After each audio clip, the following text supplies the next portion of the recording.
Good afternoon, everybody. Welcome to Networking Thursdays. We're very glad you're with us today. It is September 22nd, 2022. Oh, lots of 22s in there today. All right. Let's see here. If you have any questions throughout the presentation, please just open up your Zoom chat window. You can put your information there, put your question there, and as our speaker takes a break, we'll get your questions answered for you. For those watching on Facebook right now, thank you for joining us.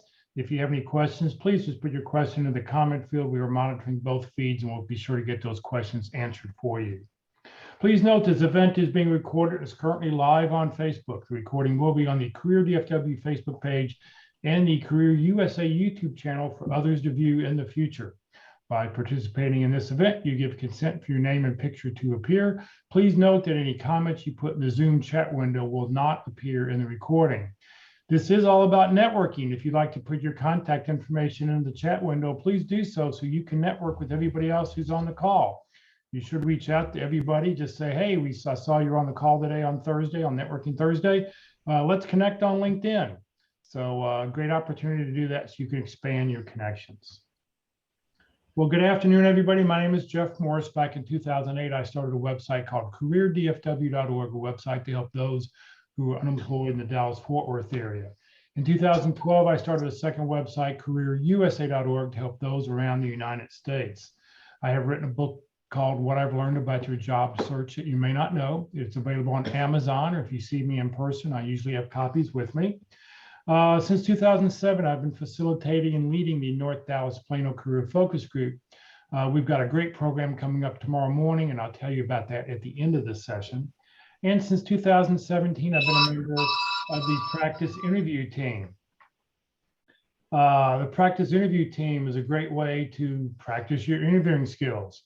Remember, your LinkedIn profile, your resume isn't going to get you a job. All it does is it gets you a phone call. How well you practice your interviewing skills is what's going to help you get your next job. Let's see here.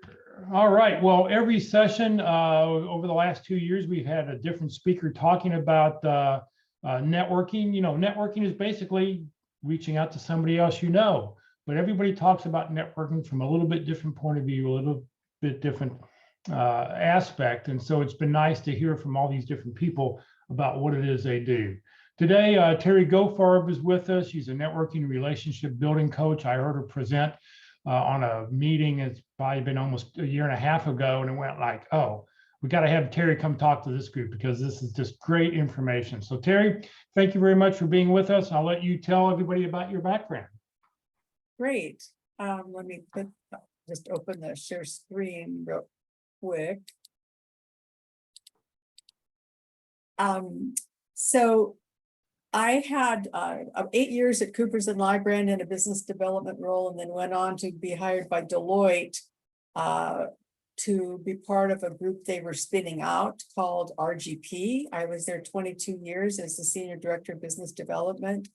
And what would happen is people would come in that had been past clients at Deloitte, and our managing partner kept saying, oh, you have to meet Terry, she can help you. But I had no idea what that meant at the time. But at any rate, it kind of took on a life of its own. And now we had developed formal program like this for 22 years. RGP still has me presenting these programs once a month, and then I do them for other organizations like this.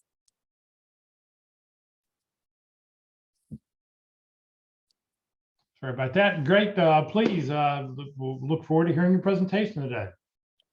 Great. Ready to go? Yep. It's all yours. Everybody got their seatbelts on? So first, I want to take the opportunity to say thank you to Jeff. Today is National Gratitude Day, and I'm very grateful for this opportunity to participate in this and to share things that I've learned over the years. And it actually brings me to the most grateful part of this is the fact that I have never had to look for a job. Every job I've ever had is a result of someone I've sat on a committee with for a not-for-profit or a local organization or even internally. And I did a gratitude program, kind of a personal gratitude event several years ago reaching out to the people that either hired me, pointed me in that direction, opened the window, opened the door. And I challenge you today on National Gratitude Day to make a list of those people. And I'm going to actually cover it a little bit more in the program, but I wanted to bring it up given that this is the day. And it's a very rewarding exercise. And there's there's a networking component to it, quite obviously, if you're reaching out to people. But the fact is, it will fill you up quite a lot, and it will fill other people, the people you're reaching out to as well. So again, everything I've ever done, every significant person in my life or event in my life is a result of somebody I already knew. I've never been between jobs, and I just have been grateful to the people that saw things in me I didn't know I had, because in many cases, the jobs were doing things I had no idea how to do. So I encourage you to never stop networking, because you have no idea how that, actually, I'm going to go back to that, how that may help you. My very, very first job was as a result of my dad. He worked at Disney, for the Disney organization for Buena Vista. And we came out for the opening of Disneyland, and we got to go to the studio and meet Walt Disney. And Walt sat me on his lap and said, when you graduate high school, you can come work at Disneyland. So my first job ever was at as a result of my father. And so people forget their own family members are in a positions to open doors and open windows and push you in the right direction. So that's the first lesson I learned. Then one of the next jobs I had after Disneyland was as a result of a gal that I worked with at Disneyland. We ran into each other at a concert, and she said, "What are you up to?" And I said, "I just, recently became divorced, so I need to kind of think about my career." And she said, "You're hired." Not quite that fast, but almost. Got recruited from there to the Business Council, which is a lobbying organization here in Orange Council. It's made up, or in Orange County, it's made up of the top CEOs in Orange County. And of course, the network I developed there was huge. I was active in the Irvine Chamber of Commerce, and one time I walked into one of their programs and was greeted by an official greeter, and that created another significant event. And that was my husband that greeted me. So that was a result of going to a Chamber of Commerce meeting. I was tapped by another person that I worked with at Disneyland to get involved with this new building being built, the Segerstrom Center for the Arts. It's a phenomenal multicultural performing arts center, and that has opened a million doors and windows for me. I was on a committee for fundraising for that, and somebody on the committee from Laventhal and Horwath said, "I'm leaving my job to move up north. I want to hand in my resume with your my resignation with your resume." And I got that job. And then the same thing happened to Coopers and Lybrand. So I was called by someone that I'd met at a chamber meeting, and they said the same thing. Got a job offer. I'd love to turn in your resume with my resignation. Was happily working there when I got a call from a friend who said, "I just heard about this opportunity.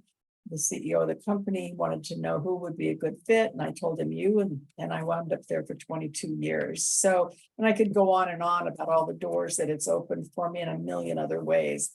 It's also even helped me save lives and help other people in ways that I could never have imagined. So I encourage you to be open to meeting people, getting to know people in every realm, and you have no idea where that's going to show up in your life. So I'm interested in the chat real quick, if there's one or two stories or that you folks have that you can share about ways networking has enriched your life. Well, you put something in real quick. Yep, you're welcome just to unmute your mic. Yep, that's true. Networking got me a job 5 years ago. Tell us a little bit more. That's a little bit. Well, I met somebody at South Lake Focus Group, just talking. He was, talking about each other as we do in those kind of meetings. And he and they were the first two gentlemen I met at South Lake Focus Group, I should add. And both of them started saying, "Oh, they're hiring. oh, look, if you see something, I'll send your resume in. So I never even heard of the company. One of them mentioned, I looked, I saw something. I sent him my resume. He gave it to some other guy he knew, saying he was impressed with me, and he put it under the nose of the guy who was my manager for the last 5 years. So Awesome. it was total chance. The first two guys I met there. Excellent. Anybody else want to jump in with the story?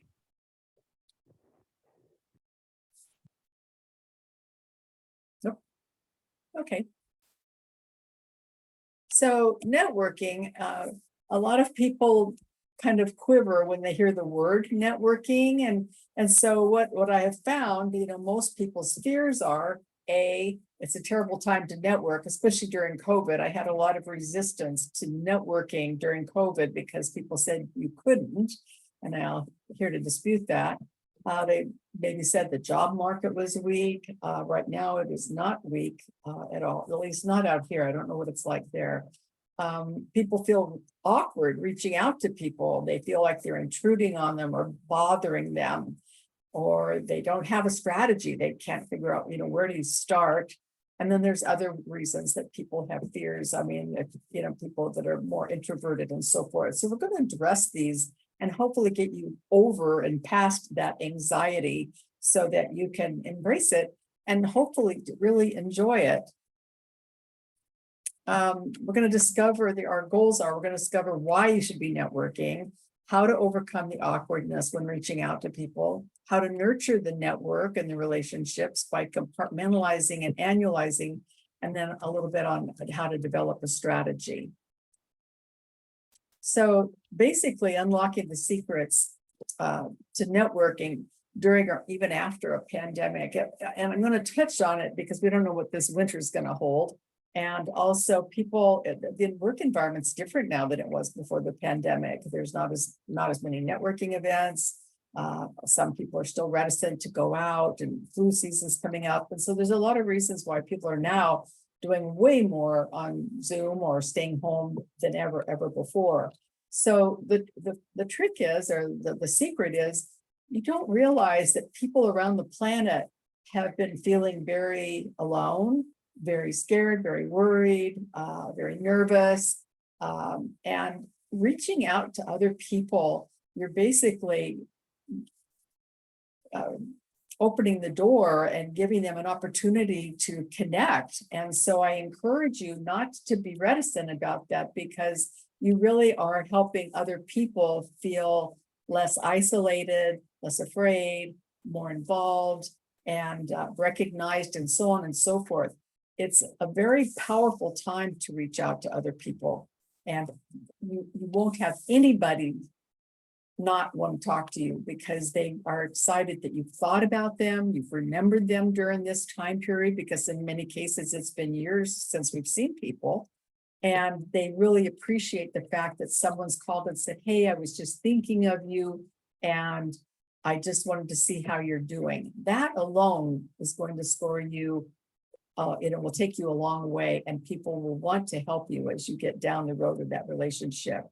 So the secret to reconnecting with long lost contacts, of course, is just caring about them.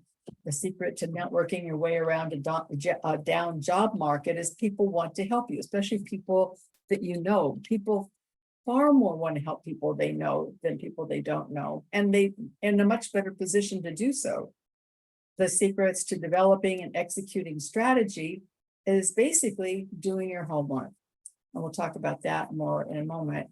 And then the secret to staying healthy during a pandemic, this is going to sound very funny, is actually this act of reaching out and connecting. Simon Sinek, I've got a little bullet down there at the bottom of the page.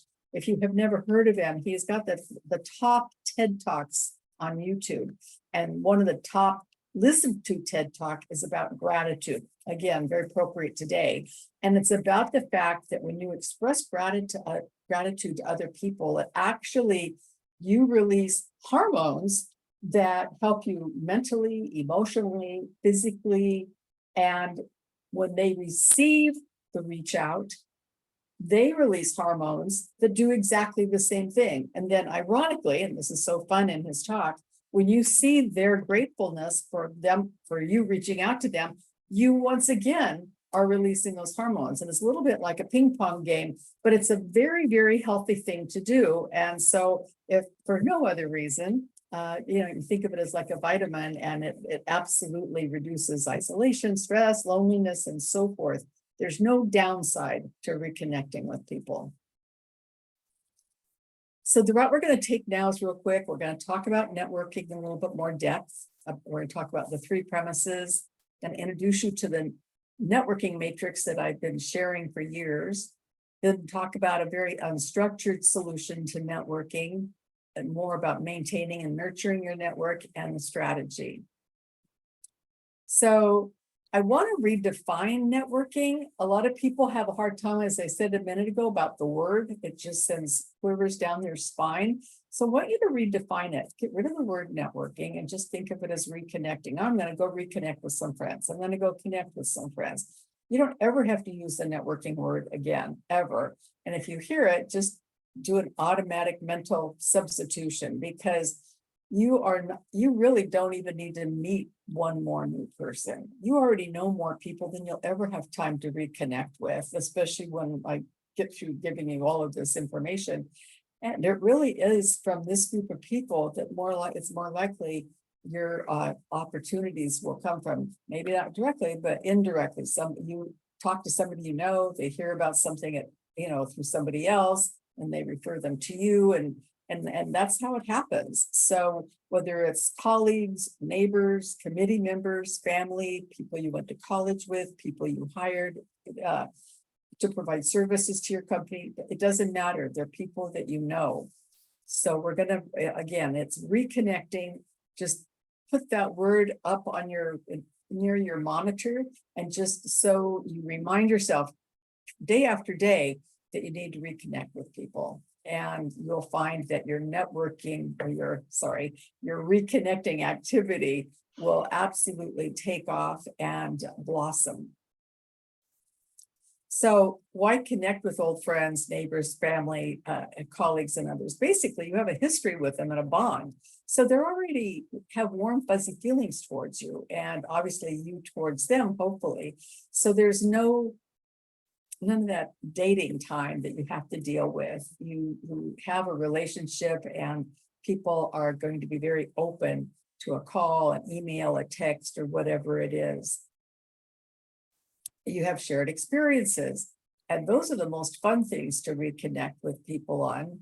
And then again, it releases the happy hormones. So one of the things that's been really fun about this, I'm talking about shared experiences. So many of us during the pandemic cleaned out our garages and our closets and stuff. And I've gone through boxes and boxes of old pictures, and I got in the habit, and it wasn't intentional. I wish I could say it was that smart, but I'd see a picture of somebody that maybe I was on a committee with, or that I went and did something fun with, or we went ziplining, or we went to a play, whatever it was. And I just snapped a picture right then and there of the picture.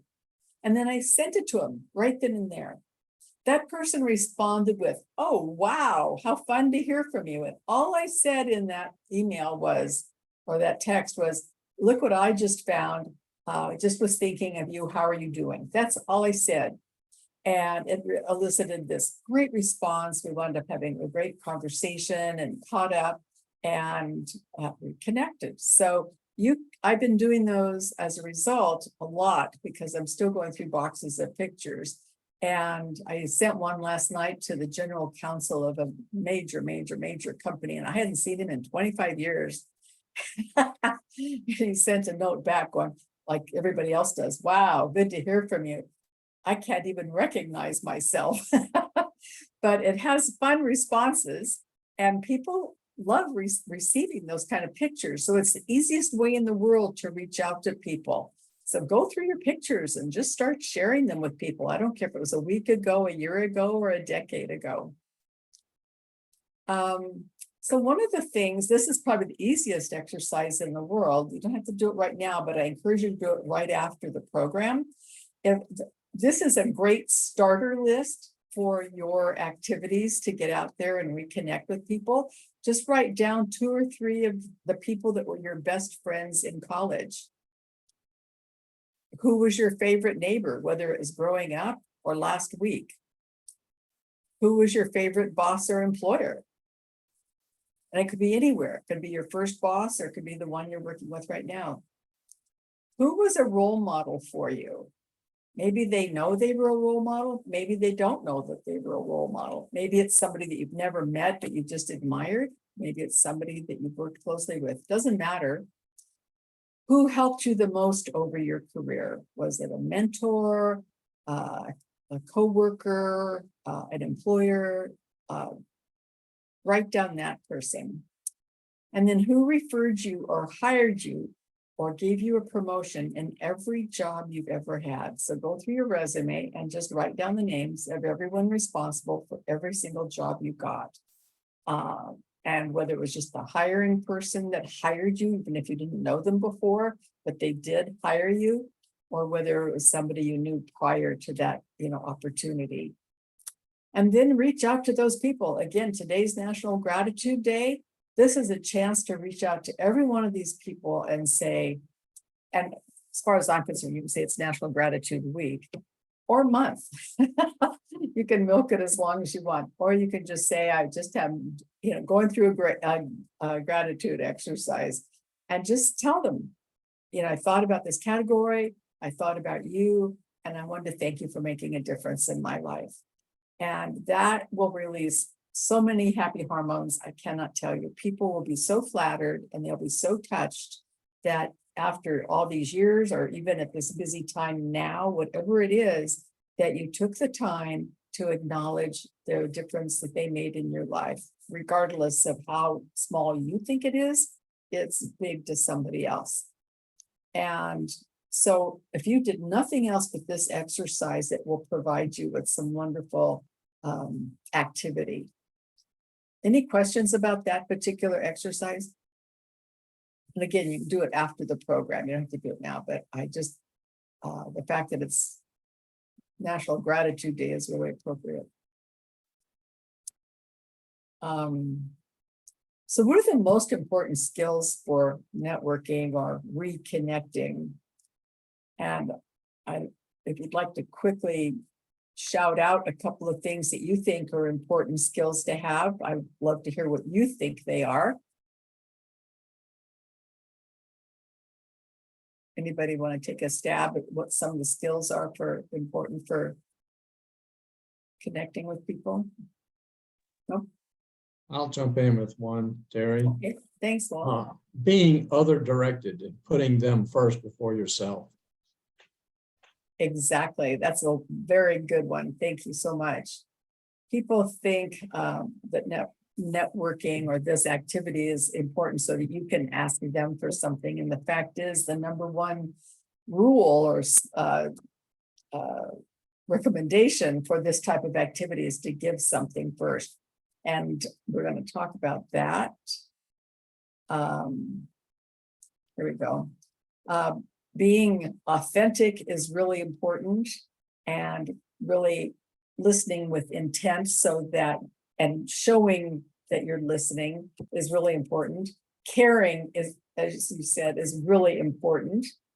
Adding value in some way, whether it's sending them, as you're opening up this dialogue with them, whether it's sending them a link to a TED Talk you think is great, whether you saw an article you think they'd be interested in, whether you heard about an event you think they'd be interested in, whether it's a play or a business event. Maybe they're looking for a dog and of a dog that's looking for a home. It could be anything. But the more you can add value for the other person, the more appreciative they'll be, and the more you will have a real connection. Being appreciative, that's different than just being grateful. Really expressing to them the difference that they made to you at whatever event or activity that was, is very powerful. Being curious is also goes in with that active listening and being interested part. As Walt said, be more about them. Ask them questions about themselves. Ask about, things that that they're about. Ask about things you don't know what they're about. What are you up to now? How's the family? What brought you here today? Anything about them. Do not talk about yourself, do not think about yourself, but really be authentically appreciative, grateful, and caring as you are talking and connecting with these other people. And they'll think you're amazing. It's funny because I don't think they actually are cognizant. So if you think you're being awkward or that's showing that you're trying to do this, I don't think you need to worry about that. People love to talk about themselves. They love people to be interested in who they are and how they are. So just make that, again, this is another list I encourage you to print and stick up near your monitor. And when you're connecting with people, whether it's on the phone or online, it will remind you to ask them questions about themselves and to be actively listening. And what does that mean? Actively listening is, cocking your head, nodding, and doing some hand gestures and things that show that you're alive. It's also looking at them in the eyes, and it's not like looking around all the time when they're talking. So actively listening means exactly that, focusing on that person and what they're saying and responding with some kind of gesture or look or question that shows them that you're there and present. So this is something that's really a very important list for you to embrace and to keep front and center. So there's 3 premises that most people don't know about when they're networking, and that's important. So why you should be networking. Statistics really validate the need for reconnecting. And people are more likely to help people they know, but how do you identify everybody you know? And then the last one is something that people don't really think about, and it's kind of the secret. Service providers, vendors, past coworkers are your best network. And why is that? So we'll talk about that. First of all, the statistics. 72 to 85% of all jobs are found through networking, not online. People don't realize that, and I get challenged. This slide doesn't show the source for that, but I have another slide and I've added that. So I've found it in Forbes, Newsweek, any number of sources that range has been consistent for years and years and years. And it doesn't matter if you're 26-year-old, 46-year-old, 66-year-old, the jobs are found through networking. 75% of resumes are rejected before they ever reach a hiring manager because of the applicant tracking system. If it's looking for keywords, it doesn't care if you're the best, fill in the blank than anybody in the world. They're just looking for keywords. And if you don't have it, you just get rejected, which is why it's so important to have somebody walk in that resume or send it over to the person that might be able to put it in front of people that have real eyeballs and will see it and hand carry it on. Really, really important. 82% of the highest level jobs are never posted. Not at all unusual for the hiring executive, regardless of what level or what field it is, to be talking to somebody at lunch saying, yeah, I need to make a change. I need to hire an additional person for this role, or somebody's leaving and I need to fill that up. That's just what's happening. And so if you know of anybody, let me know. This is a conversation that oftentimes HR doesn't even know is happening. So what will happen is that person will think of somebody, fly a resume over to them, and then boom, the next thing you know, they've landed a job. So this happens every single day. If you go to any restaurant, look around the room, I promise you that dialogue is going on somewhere in that room at every restaurant on the planet, and people are landing opportunities because somebody's spread the word on their behalf. 54% of employers have rejected candidates based on their social media profiles.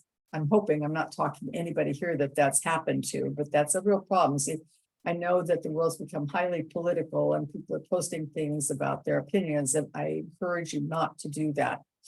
5% of jobs are found through job boards and networking events. That's referred to as the apply and hope method. And yes, you can still look at the job boards and you can still go to networking events. They're not useless at all. In fact, if you see a job posted and then you can figure out who it's with, then you go to your network And you find out who knows people there. You go to LinkedIn, you talk to your friends and so on and so forth. So you can identify opportunities, but you need help getting through to them. And then networking events.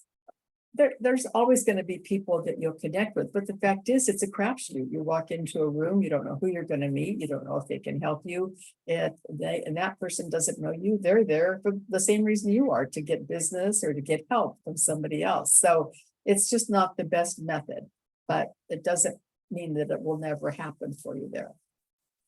So read between the lines, these are all things that you should, reasons why you should be networking, because the statistics and so forth support it. Then reading between the lines, back to that other point, was the job you want may never be advertised. We talked to that already. You don't need to meet even one more person. We've talked to that already. The strategy then is, if you spend 85% of your time on proactive strategies, like identifying targets, of people that you need to talk to, reaching out to people you already know, that's where your activity is going to provide result. When I say targets, people, targets of people you already know.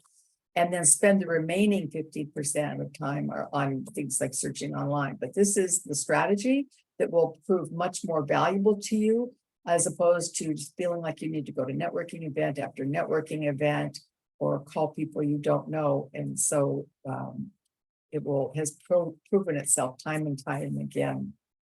Now, one of the things I said that the secret was service providers, people you worked with, and people you have common bonds with.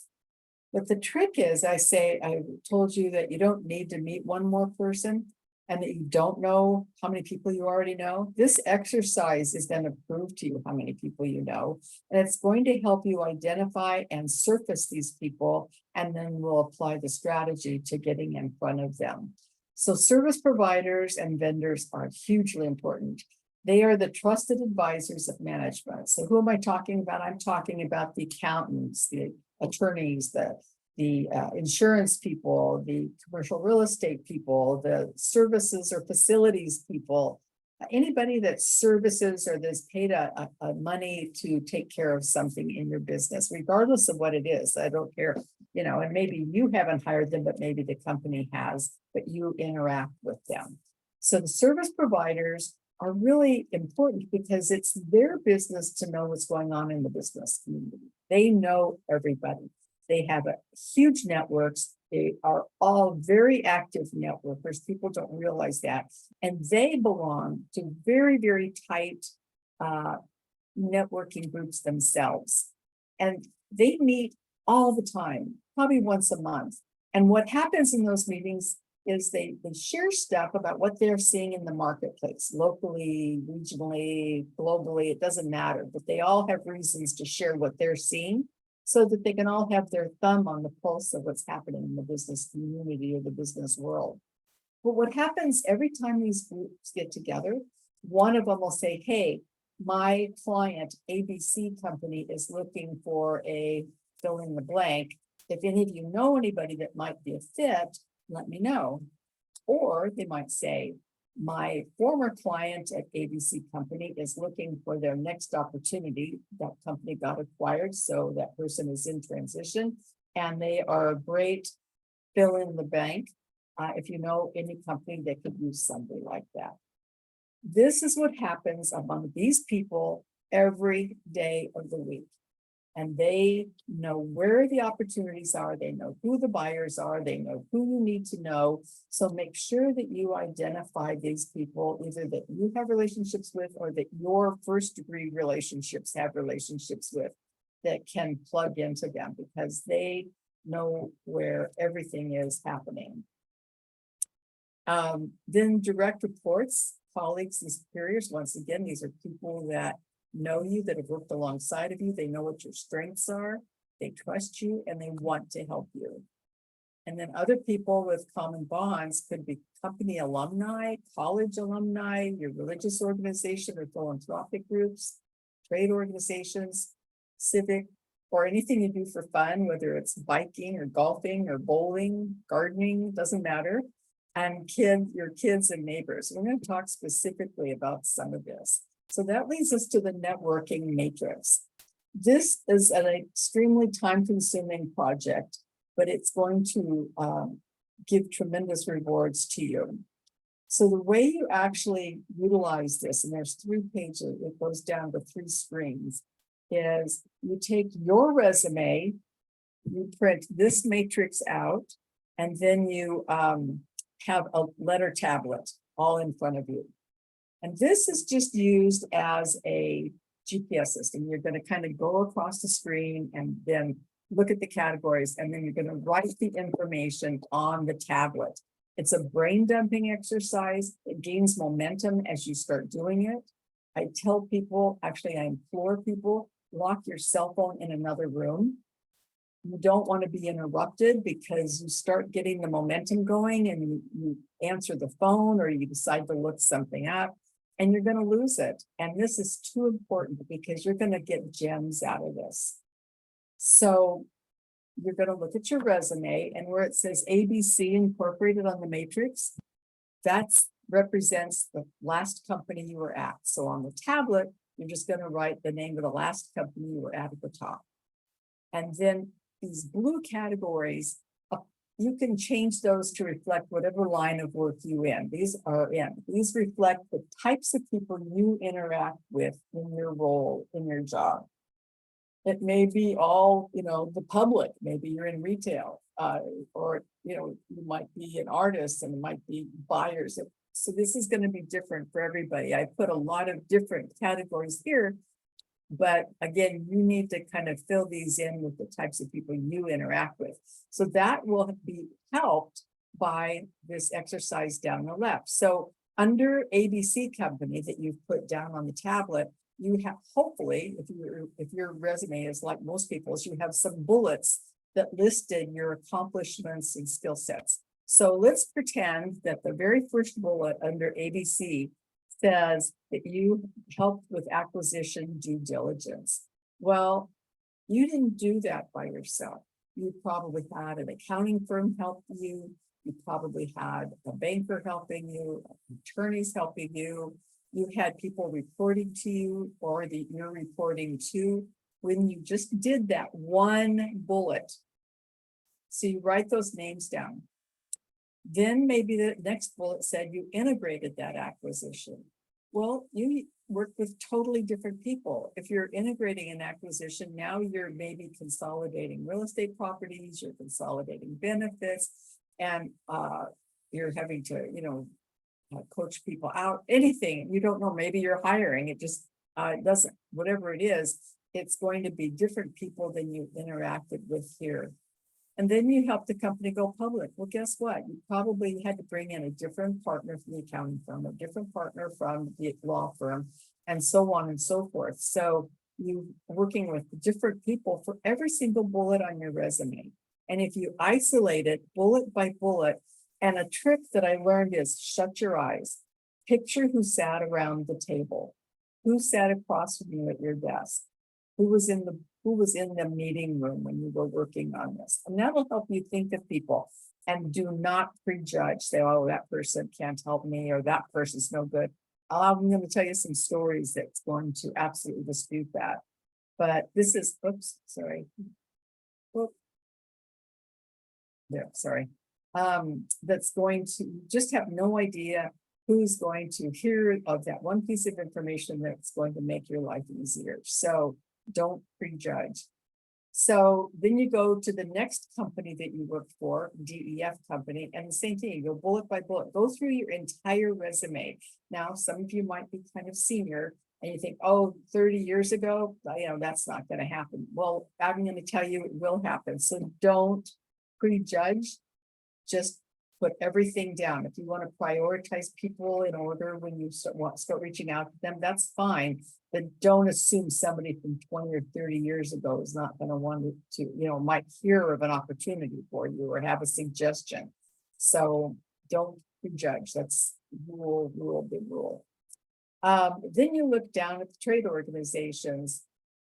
A lot of people belong to all kinds of different trade organizations. If you're in the accounting world, maybe you belong to the Financial Executives International, The Financial Executives Networking Group. If you're in HR, maybe it's the Human Resources Association, and marketing, the same thing. So most people have some kind of trade organization that they could be involved with or participate in or already do. If you're on that board or on a committee, be sure you capture the people that you sit on the board or the committee with. Or maybe you just hang out with the same people at the meetings. That's fine. Capture those people so that you are capturing the people that already know you and love you. Oops, my mouse is extremely sensitive. Civic organizations, regardless of what it is, same thing. If you're on a committee or if you go to meetings with the same people, capture the names of those people. Philanthropic organizations, maybe you're involved in the American Heart Association or your local museum or Make-A-Wish, whatever it is that you've been involved with historically or today. Doesn't have to, even if it was a long time ago, it's people that you had a relationship with. Capture the names of those people. Obviously, if you're on the board or the committee, make sure you capture them. Your religious organization that you might be involved with, maybe you're on the building committee or the babysitting committee, it doesn't matter. Or you just hang out with people there, that's fine, but capture that. And this one is where I get a lot of pushback. College alumni. I know it's hard, first of all, for me, it was hard to think of even remember people from college, but then if you start, you only need to remember a couple. It isn't like you need to remember everybody, but maybe people you lived with or people that you hung out with or people you walked to class with, it doesn't matter. But, and then if you went to graduate school, bingo, you've got 2 schools to pull from. So first of all, make sure you join the Alumni Association. And then they give you access to both, big alumni events that they have, and they'll put you in touch with local people that have maybe hold local alumni events. And especially as you get a little bit further into your career, these people become a little bit more important. It's kind of fun to reconnect with people from the good old days. Now, I didn't lose anything at college. I really wasn't very active with people there, but it still turned out to be a really fun reconnection. One story I'm going to share with you is when I was working at RGP, there was a company that we were targeting, and this was before LinkedIn. So I didn't know if I knew anybody there, and I was having the cold call. So I did a look of their board of directors, and I did a look on their website of their management team. And I read the profiles that were posted on their website of those people. The general counsel of this one company, I read it, all of the resumes, or the profiles all the way down. And the last line said he went to University of Missouri, and that's where I went to college. And I thought, well, this will be interesting. And so I called the company. I asked for him by name. I got his secretary. She said, he's on the phone. He might be a while. Do you want to hold? Yes, I'll hold. And she said, can I tell him who's calling? And I said, well, he won't know me. And he's probably never heard of the company that I work for. But tell him I'm a University of Missouri alum. Because we're in California. There's very few University of Missouri alums in California. Trust me. And so I was on the phone a really long time, and I thought for sure she'd just sent me into Never Never Land. But eventually I heard this click, and this voice came over the phone that said, "Go Tigers." Now, do you think I had a little bit of an instant bond there? Yes. So we talked for 15 minutes about when you were there, where did you live, which pizza place did you hang out at? We had the same econ professor. In fact, there's a huge chance we were in the same class because it was a big auditorium.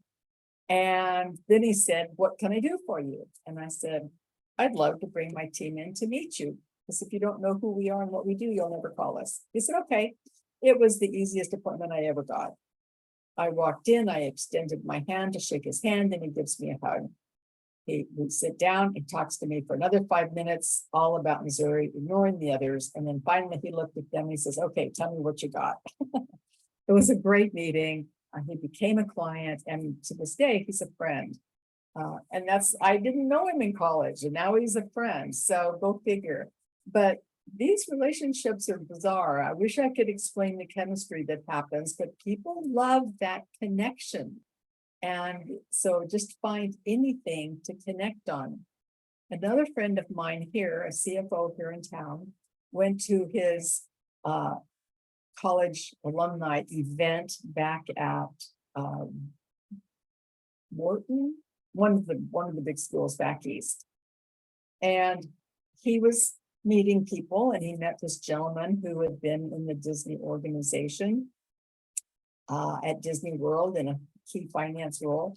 And he said to him, "Oh, I have a friend in California that used to work for the Disney organization, and her father even, worked for Walt."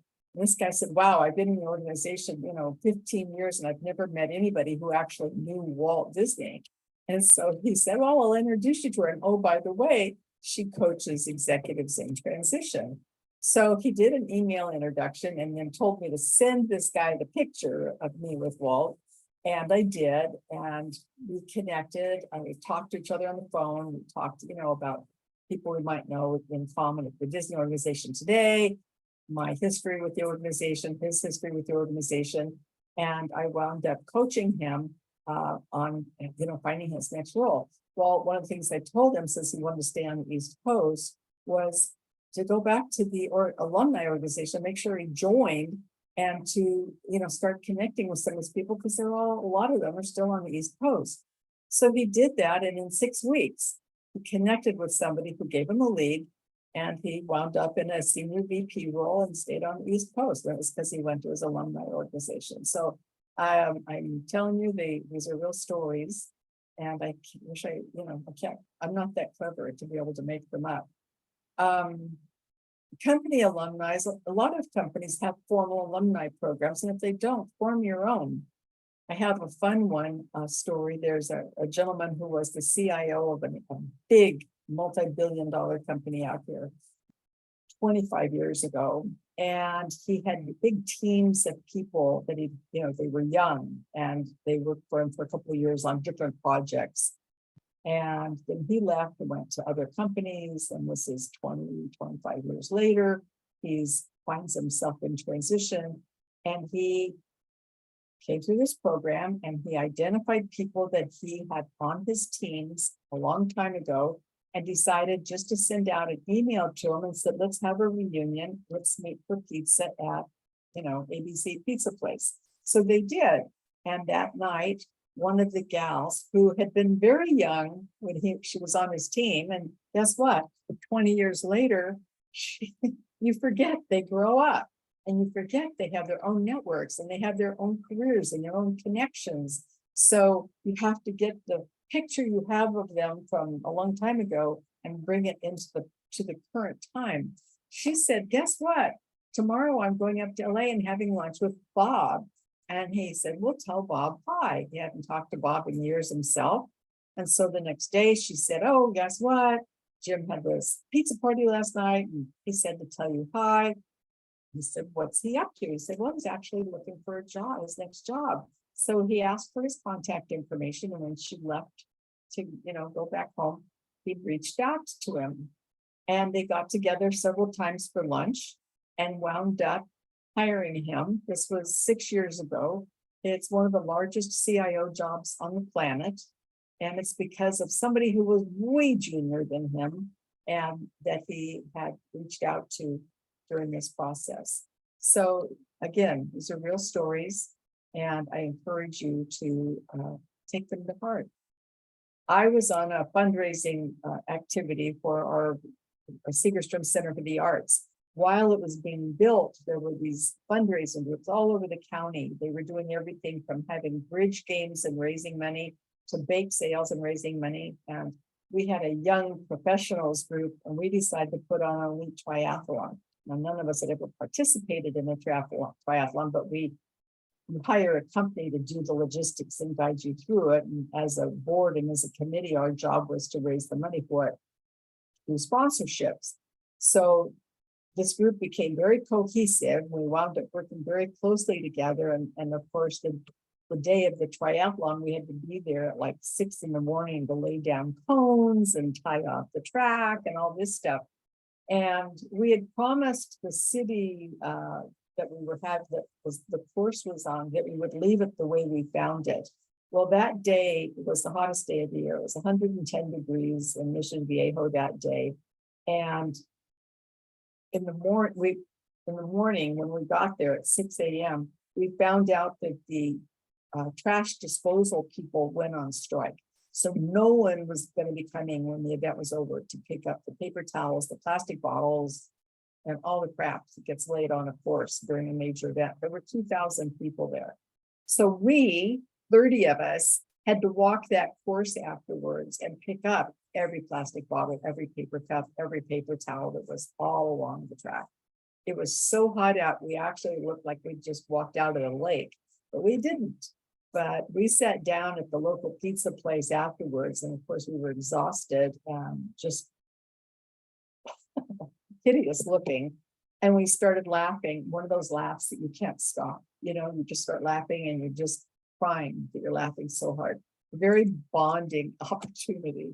So 6 months later, I get a call from one of the gals on the committee, and she said, "Hey, my husband's been transferred to San Francisco, and I wanted to hand in your resume with my resignation." And I said, "I don't even know what you do." And she told me about her job, and I said, "I'm not qualified for that job." She said, "Yeah, you are."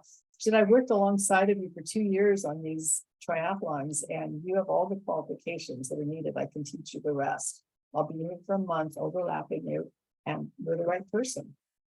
And I got that job. So that's because I was on a committee. You show what your stuff is a lot of times when you're on committees. You meet other people that are in influential roles. So I encourage you not to discount anything that you're involved with and to maximize the relationships that you have with these people. Then sports, I laugh. There's these big bike groups that ride down Pacific Coast Highway every weekend all the way to San Diego. And I talk to some of the bike riders and I say, "So do you know the other bikers pretty well?" And they go, "Yeah, you know." I said, "So you know where they work and what they do?" "Well, no, but they know the brand of shoes they wear and the kind of tires they have on their bike." So I encourage them, get to know the bikers, you know, go get hamburgers afterwards or go stop and get, you know, something to drink or whatever, but get to know them personally, riding back, you know, back and forth with them for hours. And I know that it's hard to talk on a bike, but talk afterwards. So several of them have, you know, like duh. So some of them have had some really fun success with that. Same thing with hobbies and so forth. So a hobby story is, there's a gal that had been the CFO of Disneyland, and she retired from that job, and she used to knit, and she was in a knitting store, and in the knitting store was another woman, and she was a general counsel. She had just relocated to Southern California. She was the trailing spouse. Her husband had taken a job here. She was going to do some just legal consulting, but she had no network here. So they were talking about this, and my friend said, "I'm happy to make some introductions for you." So she had taken her resume and sent it out to several people in her network.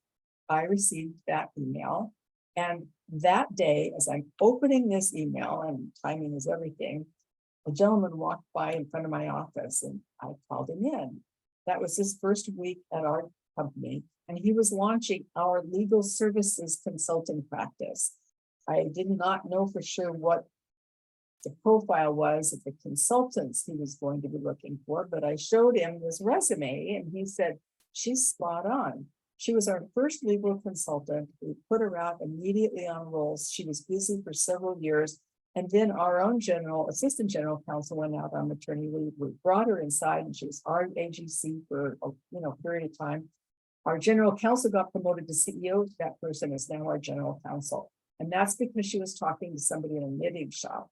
So these are all real stories and all why you should be talking to people that you already know or you have an opportunity to meet and not prejudge them. And then family. I told you, my own father got me my first job, and you can probably say that about your own families quite a bit. And my neighbors across the street, their uncle owns a eyeglasses shop. So he hired one of the boys across the street. And one of the clients that came in all the time ran a cybersecurity program that teaches cybersecurity to young to, people wanting to change fields. So he wound up taking that course and now he's, actually doing really well in the cybersecurity world, but it was his uncle that hired him into that role. So just, use this matrix after you've written down these names, and don't get hung up. Maybe remember the first name, but not the last name, but the first. Write down whatever you can remember. Maybe you can't think of either name, but you can remember that the person's a redhead with glasses. Just write that down. You know how the mind is. At some point, it'll probably pop up and you'll be able to recall it. And then after you got through, ended this exercise, you can go back and fill in the last names, the first names, and find out where they are. You've got Facebook, LinkedIn. Just Googling alone will pretty much find you 90% of the people. In LinkedIn, when you look in their contact information, so many people have their personal phone numbers in there now. But if not, you just reach out to them through LinkedIn, and we'll talk about that in a minute. Oh, looking at the time. So then you dump all these names into your contacts, but also wanted to let you know, I don't know if you're aware that your LinkedIn can be downloaded into Excel, and I encourage you to do that, and then you can dump these into that Excel sheet as well until you've connected with them on LinkedIn. So that will help you manage this, and you can add a column at the end that's notes so that you can write down if you've connected, when you've connected, and any particular things you want to remember about that person. So now we've got this massive, and it'll be much larger than you think. I mean, I promise you it'll be at least 20 people. It could be 200 people, but depends what field you're in. But you're going to identify people you haven't thought about, that you already know, that already know you, and I promise it'll be rewards. So now, how to reconnect? First of all, go into their LinkedIn or Google or Facebook, find out something about them that you can put in the notes section. Maybe they are bike riders, maybe they are like to knit, whatever it is, it's scuba divers. Maybe they're in the same field of work you are now. It doesn't matter. Write down something so that you know something about them, a shared interest, a shared memory, something to reconnect you with.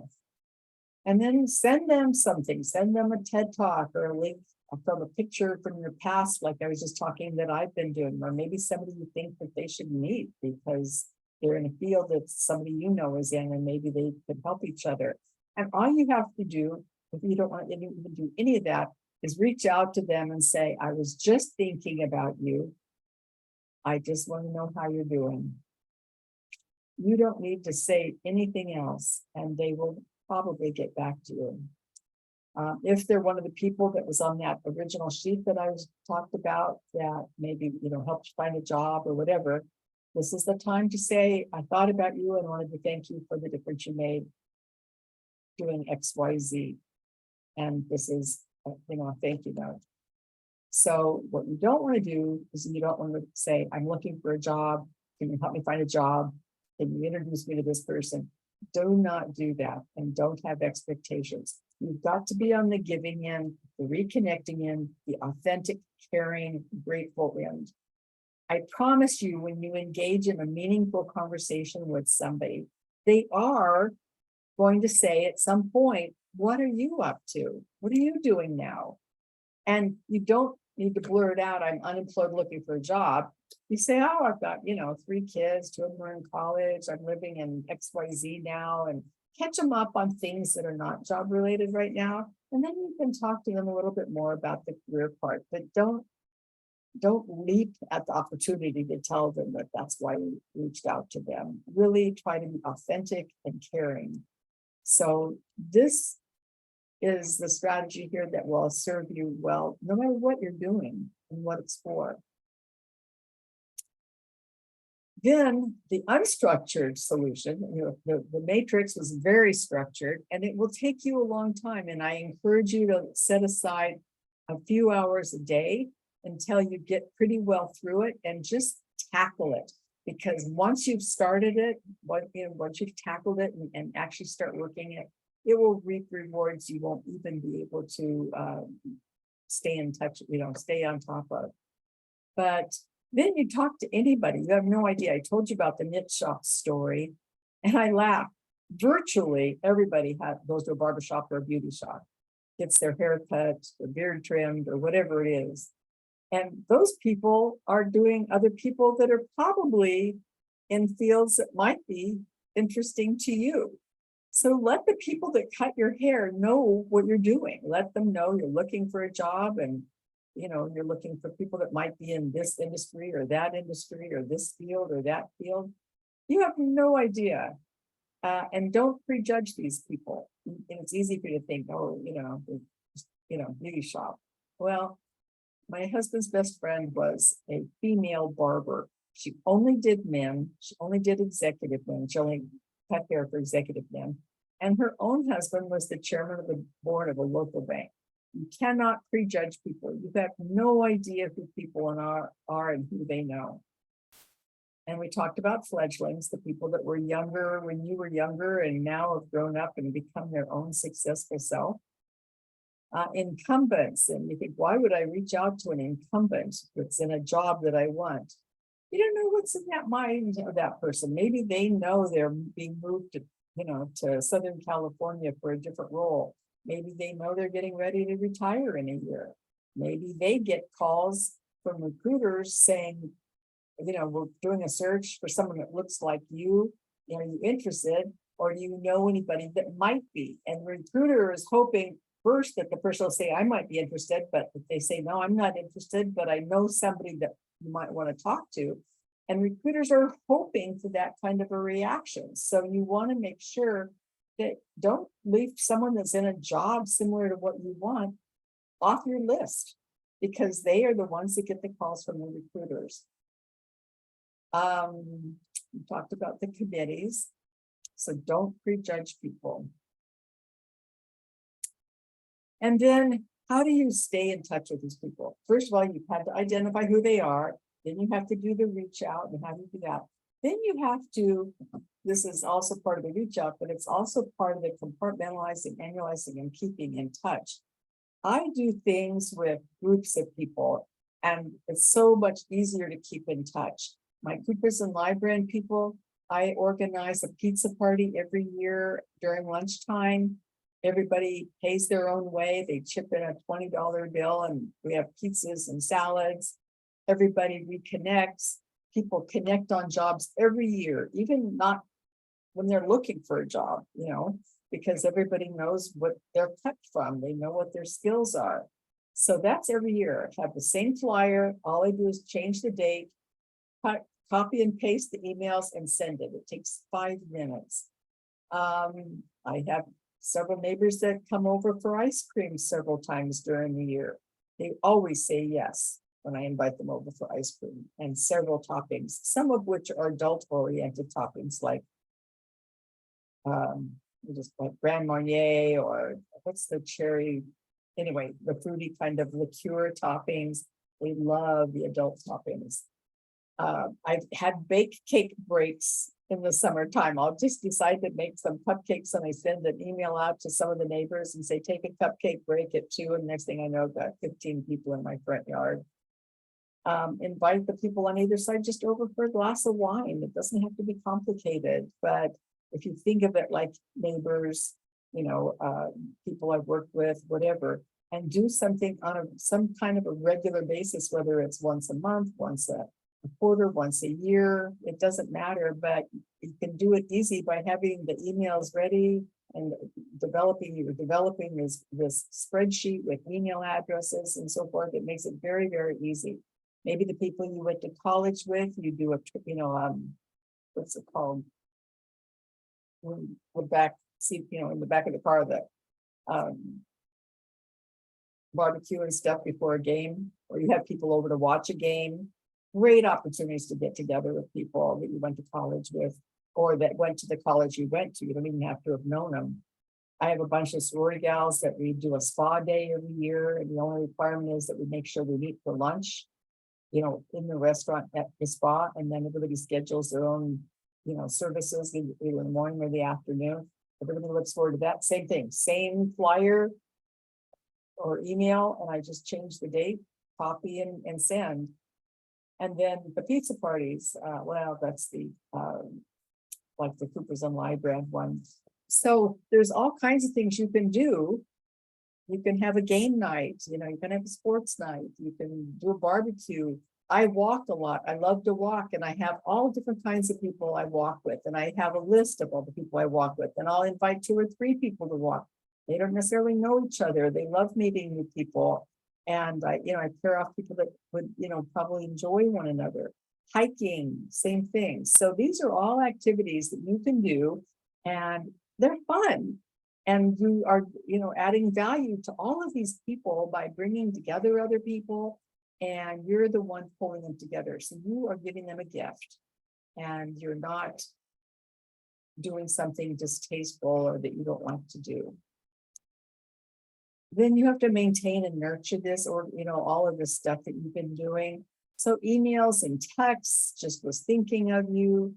If you post on LinkedIn once in a while, or like things that people post in, just, you know, then they know you're alive. You popped up on the radar, which is important. You don't have to, you know, give them a huge gift for them to remember you. But if you like something that they've posted, you know, they'll see that and they'll remember you. Or reshare something they posted, or maybe post something yourself, like a TED talk that you like, an article that you saw that might be relevant. Anything, but posting on LinkedIn will keep you in front of recruiters, in front of other people. And you know, if you have a lot of people in your LinkedIn, you'll pop up in front of all these people with one posting, even if it's just a like or a share. So I encourage you to do that. During COVID, I had a lot of virtual lunches. Now we're eating out a lot more, but I'm actually having a virtual cocktail with somebody next week. So they live in a different area, and it's too far to meet. So we're doing it online. Now everybody's on Zoom. It's really easy to do, and it's really fun. Holiday cards. You can send a massive amount of emails very quickly to people, and you start in November just saying happy holidays. You don't have to say what holiday it is, but you send it for like 6 weeks and send it to all the people on your list. You can get together for coffees with people and so forth. But this is my favorite, and I'm going to have you do it real quick right now. I'd like you all to take out your cell phones. And people are going, what is a lull? A lull is a period of time when you're held hostage and you can't do anything else. You're at the car wash, your car's being washed, and you're sitting there waiting for it. 10, 15 minutes, right? You're held hostage. You're at the doctor's office and you're running behind, and you're sitting there waiting. And there's, you know, you always see people on their phones, but they're just scrolling, and then, you know, they have no intentions when they're on the phone necessarily. But if you take advantage of these lulls, by going through your contacts and finding people you haven't connected with in a while, and lobbing some texts that just say, I was just thinking about you, how are you doing? It'll be very productive time. So right now, I'm going to pick a letter of the alphabet. I'm going to pick a M, and I want you to go to the M's in your contacts and start scrolling through the M's and find someone you haven't talked to in a few months, a year, few years. I don't care what it is, as long as you've got an email or a text number for them. And I want you to just say, I was just thinking of you. How are you doing? Those exact words, nothing else. And then you can hit send. I'm going to give you all a few minutes to do this. And then put your phone on vibrate. And if we had more time at the end of this, we get about a 50% hit rate on these practically before the end of our classes. But if you're at a doctor's office or a car wash or anywhere else where you're sitting there just killing time, and you start doing these, you'll connect with a lot of people that you haven't connected with. So don't think that this has to be a really tough task reaching out to all these people. There's a million ways to do it. Make it a game. Decide, you know, you're going to do this group of people this way, another group another way. But it'll all be interesting activities, and I promise you it'll reap, you know, rewards. So you can put your phones down now.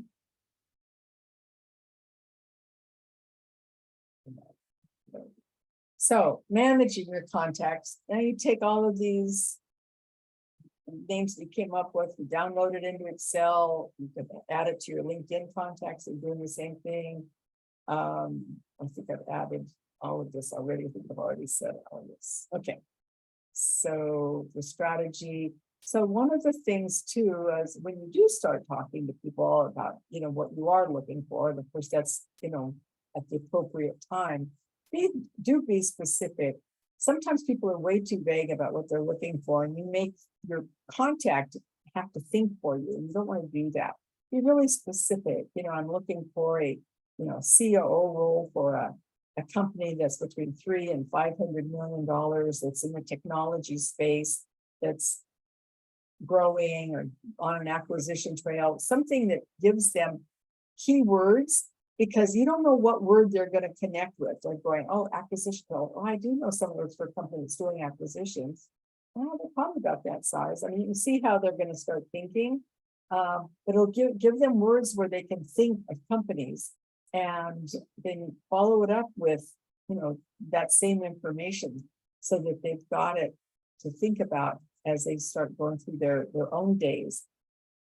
We have the Orange County Business Journal. I think you probably have some kind of business journal in Texas, or some kind of book of lists that lists all the businesses in your area. But you can develop your target list from a book of businesses. And I encourage you to have a target list so that when somebody says, like, oh, what kind of companies are you looking at, or what companies specifically are you looking at, they can help you. Obviously, live opportunities, Indeed, LinkedIn, things that you see on company websites. You'll see specific opportunities, but you want to use those opportunities to reach out to people you already know, see who works there or who used to work there or who provides services to them that can make a difference for you. And make a spreadsheet for these target companies, list the company, the industry, your date of contact, any notes that you put on there, and then go directly into your LinkedIn and look up the company in your LinkedIn and see. You may know people there right now, and you may not know it. When I was at RGP, people would come to me and say, do you know anybody at Jones Brothers? And I'm going, I don't know who's there. You don't know who's there all the time. You may have a long lost friend or an old neighbor that works there now. So you have to kind of look in LinkedIn, and it'll surface people that you might already know. And that makes, the point between A and B a lot shorter. Strategy, research the growth sectors in your area. They're different in different parts of the country, but the growth areas are the growth areas. They're hiring. In that book of lists, they frequently list the fastest growing companies. Well, if they're fast growing, that means they're, quote, hiring, right? All different kinds of things. Look at their websites and see if they've posted, where they're hiring. You may see a trend and a potential opportunity. Make a list of your top 10 employers that you'd like to work for, but do your homework. Look at their K's and Q's, look at press releases maybe from that might be posted about them, look at the management team, the board of directors, see if there's people there might be articles that were in the paper about their growth plans or their mission statements, and then look on your LinkedIn to see who might know them. So these are all doing your homework. Don't make other people do it for you, and it'll give you a lot more focus on the efforts that you're making. These are the health sectors that were booming in the height of the pandemic. I think they probably changed a little bit, but they definitely always different sectors. This is a kind of strategy. You can modify this to work for you, but daily, make at least 10 lull texts, 10 a day. It would take you 5 minutes. Maybe pour your coffee in the morning and do it while you're drinking your coffee. And then maybe on a daily, you research some contacts.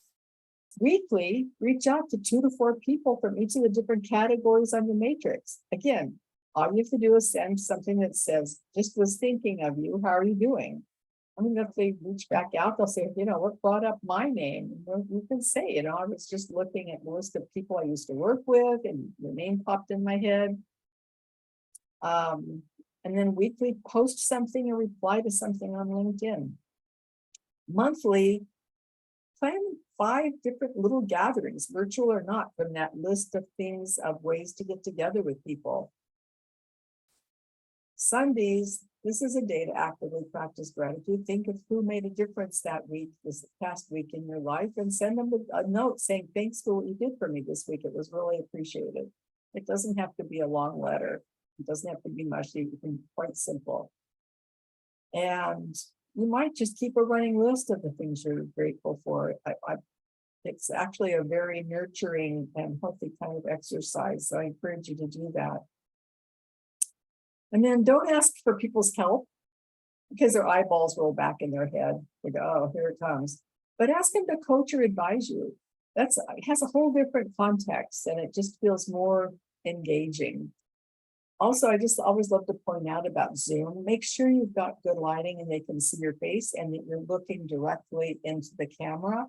And I see so many people that are looking down at their monitor and I wind up my whole conversation looking at the top of their heads or up their nose. And you've all been there. Make sure that's not you. Be sure you circle back with referral sources and let them know I got in touch with that person. Thank you so much. Nothing turned out, but I appreciate the referral. Or this was the results. Thank you, thank you, thank you. But just let them know what happened. Keep your family in the loop. When you're in transition and looking for a job, sometimes it's stressful in the house and you wonder what you're doing to look for a job. But it's always helpful to show them what you're doing. Show gratitude to everybody. It will keep you healthy and happier, and it will do a lot of good to other people. Check your spam and junk folder if the stuff winds up there, and just get in the habit of thanking people all the time. The act of showing gratitude just pays dividends in a million ways. Here's some books that I recommend. I'm not going to go through them, but they're all really helpful and interesting. And that's it. So at this point, I'm ready to take some questions. If anybody has any questions, you're welcome to unmute your mic and ask away. Questions? I've answered all your questions, right? Well, a lot of information. I mean, yeah. I mean, you gave us lots of avenues to think about. I mean, as you were talking about, we've had 20 plus speakers over the last year and a half talking about networking. Nobody's ever called it reconnecting. And it's like, well, that's just a very simple concept. You're not asking people to, a lot of times in networking, people, they all say, you got to go find 5 new people every day, or, send out new connections. And you're just saying, connect with people you already know. I have to tell you, walking into a room at a networking event of an organization I'm not involved with, or, even if I haven't been there in a long time, I don't enjoy doing that any more than the average person. Looking and finding a safe port to go talk to, that's terrible. I don't like that. So it makes a big difference when you're just reaching out and looking and meeting up with old friends. Right. Any comments or questions before we move on? Thank you, Terry. It was a great presentation.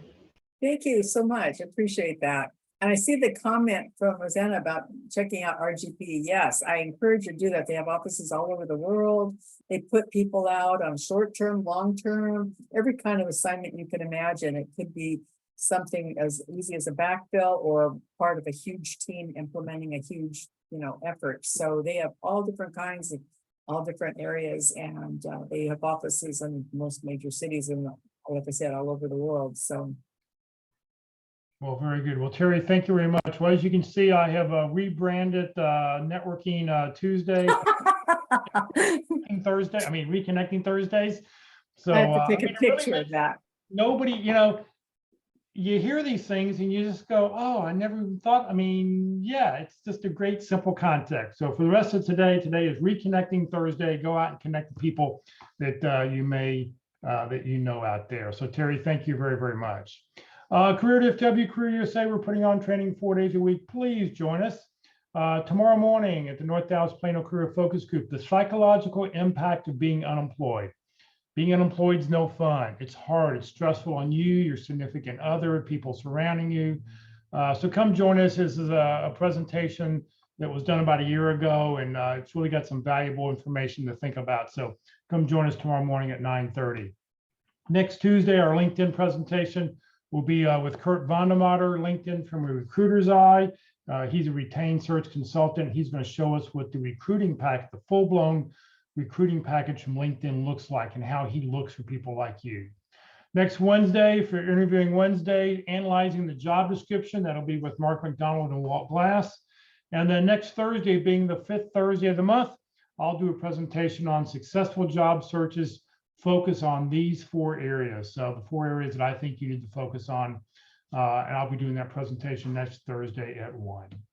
If you'd like to join the Career DFW or Career USA LinkedIn groups, you're welcome to do so. We have over 14,000 members in the Career DFW group.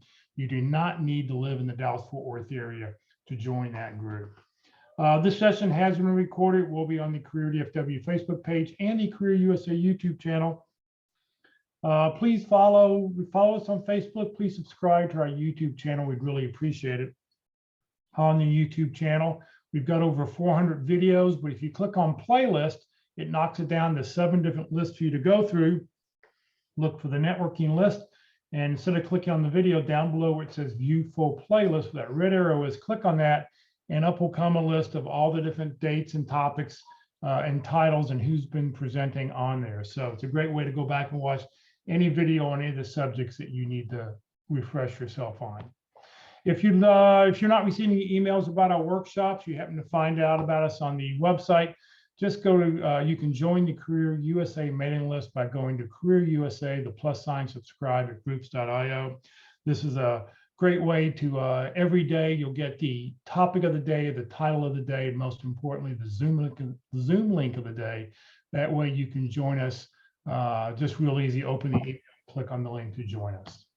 So please remember, Career DFW, we're a 501c3 nonprofit organization. Terry is our volunteer today to speak to this group. I'm a volunteer. Everything I've done over the last 14 years has just been to help you land your next great opportunity. So please consider making a donation when you get your next job. So thank you very much for joining us today. Terry, once again, thank you very much. Thank you very much for your time. For everybody else, hopefully we'll see you tomorrow morning. If not, maybe one day next week. Thanks so much, Jeff.